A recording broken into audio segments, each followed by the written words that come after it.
నా మాట విను నాన్న. ఒక్కసారి ఆలోచించు. తమ్ముడిని ఇంటికి తీసుకొచ్చేద్దాం. ఏయ్!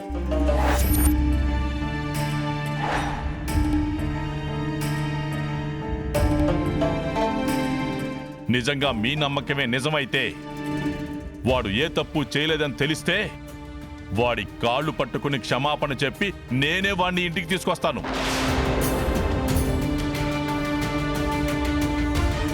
అప్పటి వరకు వాడి మాట ఈ ఇంట్లో వినిపించకూడదు. వాడి గురించి మళ్ళీ మళ్ళీ నా ఎదురుగా మాట్లాడకూడదు.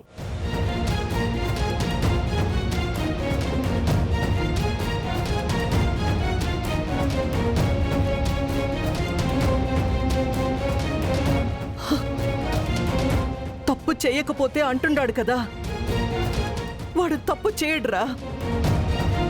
అది ఈ రోజు కాకపోతే ఏదో ఒక రోజు మీ నాయనకు అర్థమవుతాదిరా.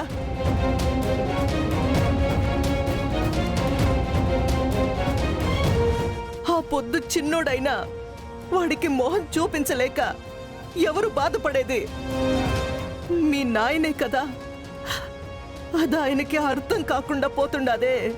సరే అత్త, వాడి తప్పు లేదని తెలియాలి. అది ఎలా అని మనం ఆలోచిద్దాం. దయచేసి అప్పటి వరకు నువ్వు ఇలా కూర్చోవద్దత్త. మమ్మల్ని అందరినీ బాధ పెట్టొద్దు. లే లే అత్త. ఆహా,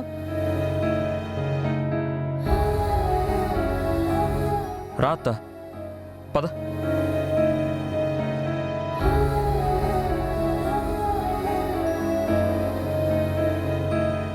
మావయ్య గారు ఎలాగూ ఆ చిరంజీవిని ఇంట్లోకి రానివ్వడానికి ఒప్పుకోరు. వాడెళ్ళి మా ఇంట్లో తిష్టేశాడు. అసలే ఇంట్లో అమ్మ వాళ్ళ పరిస్థితి అంతంత మాత్రమే. వీడెళ్ళి అక్కడుంటే వాళ్ళకి ఇంకా ఇబ్బందులు ఎక్కువ అవుతాయి. ఎలాగైనా సరే వాడిని ఆ ఇంట్లో నుంచి కూడా పంపించేయాలి. కానీ ఈసారి విజయశాంతి వాడితో వెళ్లకుండా చేయాలి. రోడ్డు మీద పడి వాడు తిండికి కూడా గతి లేక అల్లాడాలి. అది చూసి మా అన్నయ్య ఆత్మ శాంతించాలి. ముందైతే వెంటనే ఆ ఇంటికి వెళ్ళి ఏదో ఒకటి చేసి వాడిని అక్కడి నుంచి పంపించేయాలి. పంపించేస్తా.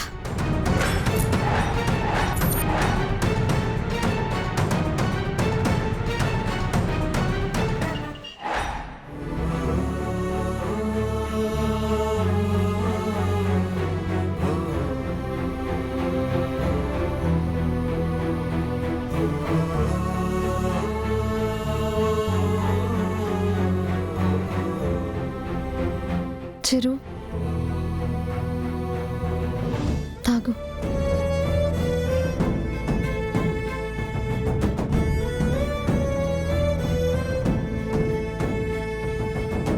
ఇంత ఆలోచిస్తూ బాధపడుతున్నావంటే నువ్వు తప్పు ఒప్పుకున్నట్టే. నువ్వే తప్పు చేయలేదు చిరంజీవి. అలాంటప్పుడు ఎందుకు బాధపడుతున్నావు? నీ మీద నింద వేసి మావయ్య గారు నీ మీద అంతలా కోప్పడేలా చేసిన వారిని ఊరికే వదిలిపెట్టకూడదు. వాళ్ళెవరో కనిపెట్టి ఏ తప్పు చేయలేదని ఎలా నిరూపించాలో అది మాత్రం ఆలోచించు. నాకు నమ్మకం ఉంది చిరంజీవి, ఖచ్చితంగా మనం వాళ్ళెవరో తెలుసుకుంటాం. వాళ్ళని మావయ్య గారి ముందు నిలబెడతాం. నువ్వు ఏ తప్పు చేయలేదని మావయ్య గారికి అర్థమయ్యేలా చేస్తాం. అప్పుడే గౌరవంగా ఆ ఇంట్లో అడుగు పెడతాం.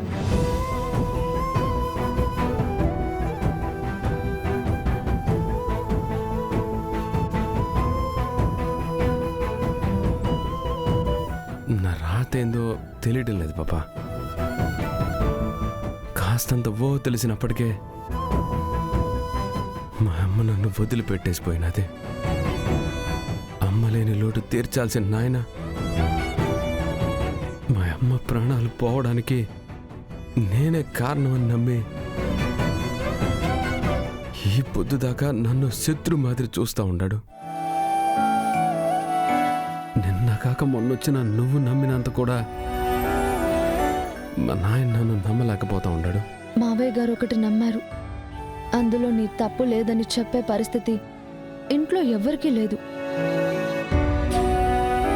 కానీ ఏదో ఒక రోజు ఈ విషయంలో కూడా నీ తప్పు లేదని తెలిసినప్పుడు అందరికంటే ఎక్కువ బాధపడేది మావయ్య గారే.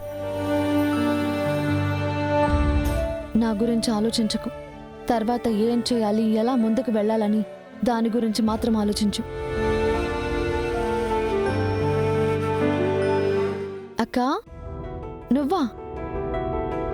నువ్వెప్పుడొచ్చావు? బావగారు కూడా వచ్చారా?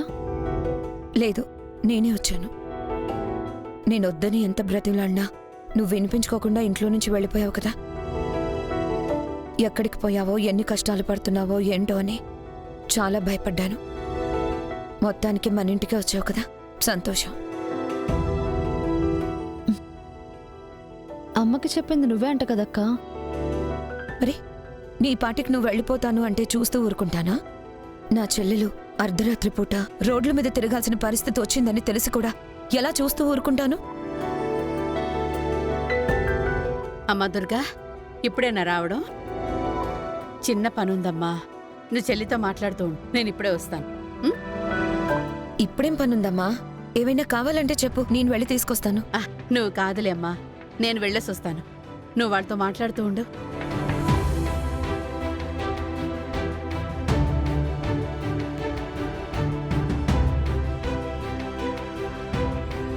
అమ్మా,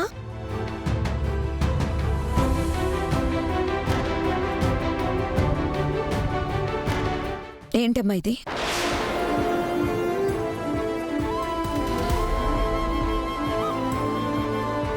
అబ్బే ఏం లేదే, నువ్వు గమ్మునుండు, నేను ఇప్పుడే వస్తాను. ఏం లేదంటావేంటి? ఇలా ఇవ్వు చూస్తాను. అయ్యో ఆగవే, ఏం లేదని చెప్తున్నానుగా. దుర్గా, ఉండమ్మా, చూడండి. వదులవే, వదులు, ఆగవే, ఆగు.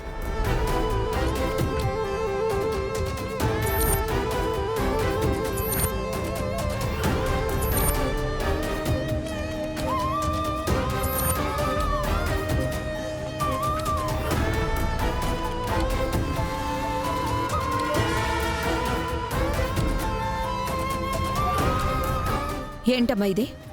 ఏం చేస్తున్నావు? ఓ, ఈ ఉంగరం తాకట్టు పెట్టేసి ఇంటికొచ్చిన అల్లుడికి మర్యాదలు చేయాలనుకుంటున్నావా?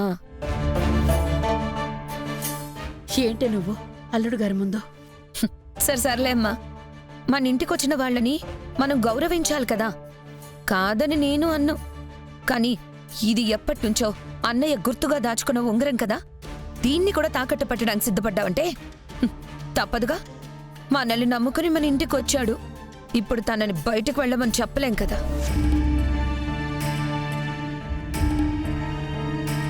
పాపం చిరంజీవికి ఏ ఉద్యోగం సద్యోగం లేదు, తన తిండికి చూసుకోవడమే కష్టం. మరిక చెల్లికేం పెడతాడు?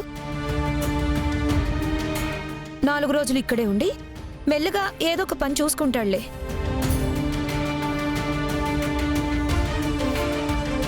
మానం మర్యాద ఉన్నాడు కాబట్టి నేనిక్కడుండను, వెళ్తానులే అని అంటాడు. కానీ వెనకాలే మన విజయ కూడా వెళ్తుంది కదా.